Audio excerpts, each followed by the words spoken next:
فصلوں کو جو پانی دیا جاتا ہے، ایک تو وہ جو عام صاف پانی ٹیوب ویل کا پانی دیا جاتا ہے، ایک نالیوں کا پانی بھی جاتا ہے۔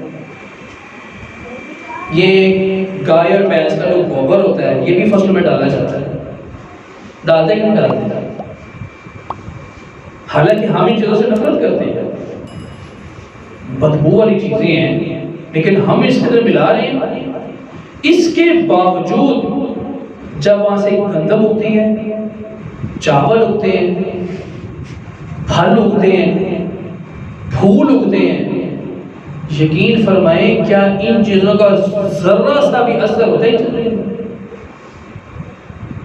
ایسا کبھی ہوا ہے کہ ہم نے گندم اپنے سامنے صاف کی تو کچھ ذرات گندم کے اندر بھی آ گئے؟ کبھی دیکھا ہم نے؟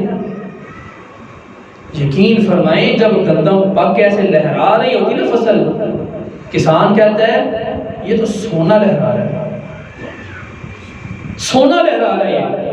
اللہ تعالیٰ کہتے ہیں کون ہے وہ ذات جس نے یہ کام کیا؟ اللہ رب العالمین سمجھانا یہ چاہ رہے ہیں کہ صرف آپ یہ نہ دیکھو کہ ہمیں رزق مل گیا، یہ دیکھو کہ وہ رزق تمہارے تک پہنچا کون رہا ہے اور کیسے کیسے پہنچا رہا ہے۔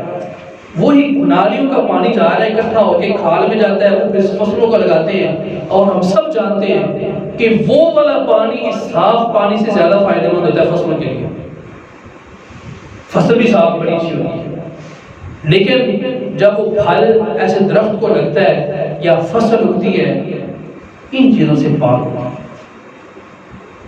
اللہ رب العالمین اسی کا تذکرہ کریں، وَرَزَقَكُم مِّنَ الطَّيِّبَاتِ، پاکیزہ رزق تم تک پہنچایا۔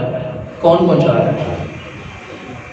کون پہنچا رہے ہیں؟ سارے کام آگے اللہ تعالیٰ خود جواب دے رہے ہیں، ذالکم، یہ جتنے بھی تم نے پیچھے کام دیکھے ہیں، زمین کا بنا دینا، آسمان کا بغیر تراڑوں کے بغیر نقص کے پیدا کر دینا، تمہاری اچھی تخلیق کر دینا، تمہیں رزق پہنچانا، یہ سارے کے سارے کام کون ہیں؟ اللہ رب العالمین کی ذات ہے۔ اور اللہ کون ہے؟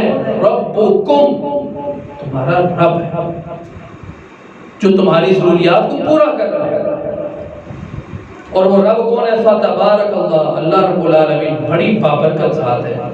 رب العالمین جتنے بھی جہان ہیں ان کا پالنے والا ہے، پروردگار ہے۔ ہمارے ساتھ تو یہ ایک ہی جہان ہے دنیا میں، پتہ نہیں کتنے جہانوں کا خدا رب ہے۔